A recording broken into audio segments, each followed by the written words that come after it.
বাংলার ঐতিহ্য শীত মৌসুমে খেজুরের রস সংগ্রহ করতে ও লাখ টাকা আয়ের টার্গেট নিয়ে ব্যস্ত সময় পার করছেন গাজীপুরের গাছিলা। শীতের শুরুতে আগাম রস সংগ্রহে ভালো দাম পাইতে গাছিদের এই ব্যস্ততা। মানসম্মত খেজুর রস ও গুড় সংগ্রহ করতে গাছিদের প্রতি দিক নির্দেশনা কৃষি সম্প্রসারণ অধিদপ্তরের। গাজীপুর থেকে আব্দুল কুদ্দুসের প্রতিবেদনে দেখুন বিস্তারিত। দেশের উত্তরাঞ্চল সহ বিভিন্ন অঞ্চলে ঝেঁকে বসেছে শীত, আর এই শীতে খেজুরের রস দিয়ে তৈরি হয় বিভিন্ন প্রকার পিঠাপুলি। এর মধ্যে রয়েছে পায়েস, চিতই, ভাপা, কুলি সেমাই পিঠা সহ বাহারি পিঠা।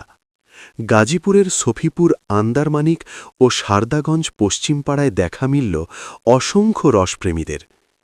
সকালের মৃদু বাতাস ও ঘন কুয়াশায় হাড় কাঁপানো শীতকে বৃদ্ধাঙ্গুল দেখিয়ে ভালো দাম পাইতে রস সংগ্রহ, গুড় তৈরি ও বিক্রি করে লাখ টাকা আয়ের স্বপ্ন নিয়ে অবিরাম পরিশ্রম করে যাচ্ছেন গাছিরা। খরচ বাদে লাখ টাকা আয়ের টার্গেট গাছি চান মিয়ার। মোটামুটি ভালো ইনকাম হয়, লেবারটা বাদ দিয়া কর্মচারী দিয়ে ভালোই থাকে কিছু। এই শীতের এই 4-5 মাস সময় হয়, তারপর আর হয় না।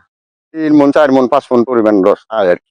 হ্যাঁ, মোটামুটি হয়। আমার 5জন মানুষ কর্মচারী সহ খাটাখাটি করার লাগে, তাদেরকে নিয়ে তাদের হাজিরা মাজিরা দিয়ে তাতে দেখা যায় আমার সিজনে 3 মাসে আল্লাহ দিলে আমার তাও মোটামুটি ভাবে 1 লাখ টাকার মতো ইনশাল্লাহ থাকে আমার। এদিকে কনকনে শীতকে উপেক্ষা করে দূর দূরান্ত থেকে সারদাগঞ্জ এলাকায় রসপ্রেমীদের উপস্থিতি ছিল চোখ ধাঁধানের মতো। কেউ গ্লাস নিয়ে রস পান করছেন, আবার স্বজনদের জন্য বোতল ও পলিথিনে করে বাড়িতে নিয়ে যাচ্ছেন। আগত রসপ্রেমীদের সাথে আলাপকালে তারা জানান, এখানকার রস ও গুড়ের গুণমান অনেকটাই ভালো। আসলে অনেক ন্যাচারাল, পানি মিশায় না, ওনার রসটা অন্য জায়গা থেকে অনেক ভালো।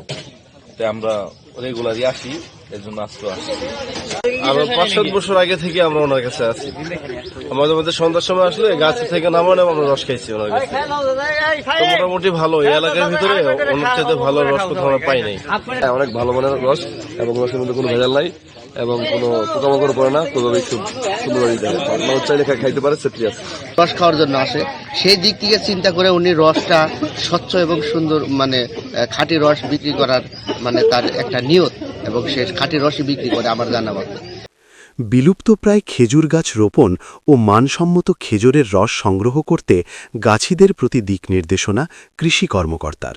খেজুর গাছের যে রসটা সংগ্রহ করা হয় সেটা যাতে স্বাস্থ্যকর হয় এবং বিশুদ্ধ হয়।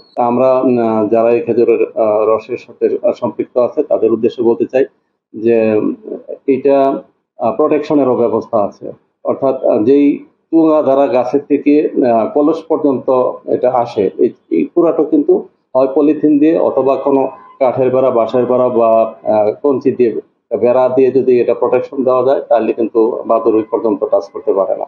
বাংলার ঐতিহ্য ধরে রাখতে বিলুপ্ত প্রায় খেজুরের রস ও গুড় সংগ্রহ করতে ভালো মানের বীজ ও চারা রোপণের বিকল্প নেই, এমনটাই দাবি এলাকাবাসী।